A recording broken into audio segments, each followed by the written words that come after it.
Hello दोस्तों, यह dictation debate 2 का लेसन नंबर 16 है। यह डिक्टेशन 80 वर्ड पर मिनट का रहेगा। दोस्तों, अगर आप मेरे चैनल पर पहली बार आए हैं तो चैनल को लाइक करें, अपने दोस्तों को शेयर करें और चैनल को सब्सक्राइब करके बेल आइकन ज़रूर दबाएं। तो चलिए डिक्टेशन शुरू करते हैं। स्टार्ट। महोदय, सामुदायिक और सामाजिक परिसंपत्तियां सृजित करना ग्रामीण गरीबों को प्रत्यक्ष तथा निरंतर लाभ पहुंचाने हेतु उनके लिए परिसंपत्तियों का निर्माण करना, मजदूरी स्तरों पर सकारात्मक प्रभाव डालना, ग्रामीण लोगों के जीवन स्तर में समग्र रूप से सुधार लाना, गरीबी की रेखा से नीचे बसर करने वाले लोग लक्षित वर्ग हैं। अनुसूचित जातियों, अनुसूचित जनजातियों और मुक्त बंधुआ मजदूरों को वरीयता दी जाती है। रोजगार के 30% अवसर महिलाओं के लिए आरक्षित हैं।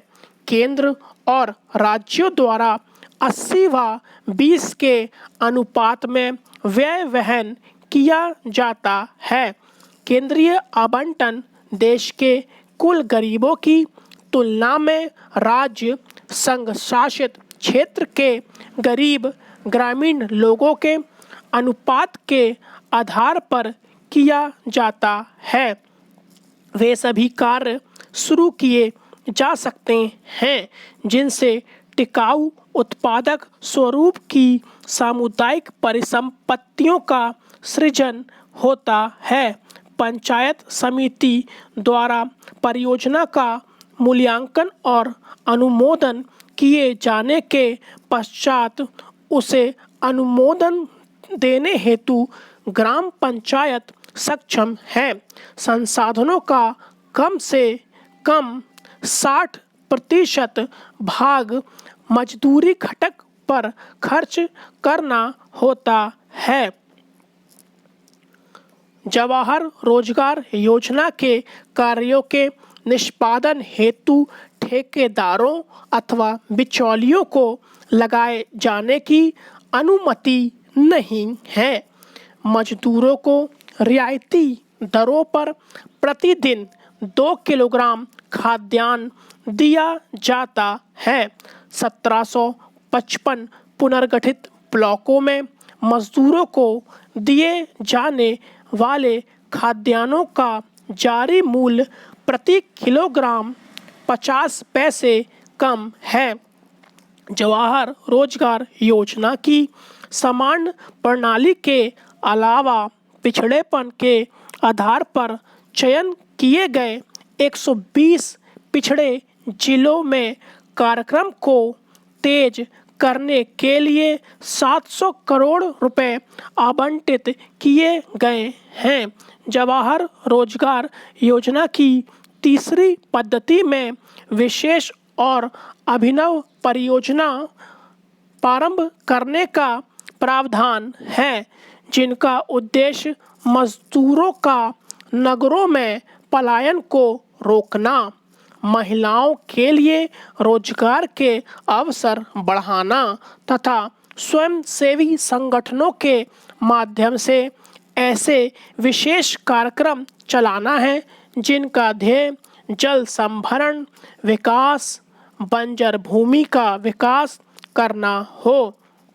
मानव जीवन यापन के लिए आवास महत्वपूर्ण है और इसलिए सामाजिक आर्थिक विकास के लिए यह आवश्यक है। ग्रामीण लोग अच्छे उन्नत किस्म के मकानों की अत्यंत आवश्यकता महसूस करते हैं। ग्रामीण गरीब लोगों की आवास संबंधी आवश्यकताओं को पूरा करने के प्रयासों के एक भाग के रूप में मई 1985 में इंदिरा आवास योजना शुरू की गई थी। यह कार्यक्रम अब जवाहर रोजगार योजना की उप योजना के रूप में कार्यान्वित किया जा रहा है। इस कार्यक्रम का उद्देश्य गरीबों में निर्धनतम लोगों के लिए निःशुल्क रिहायशी मकानों का निर्माण करना है। ग्रामीण क्षेत्रों में अनुसूचित जातियों, अनुसूचित जनजातियों तथा बंधुआ मजदूरों को वरीयता दी जाती है।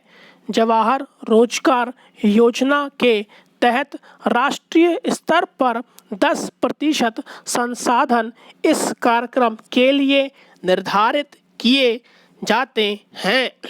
जिलों में निधियों का वितरण अनुसूचित जातियों, अनुसूचित जनजातियों तथा मुक्त बंधुआ मजदूरों की कुल ग्रामीण जनसंख्या में से इस विशेष वर्ग के गरीबों के अनुपात के अनुसार किया जाता है।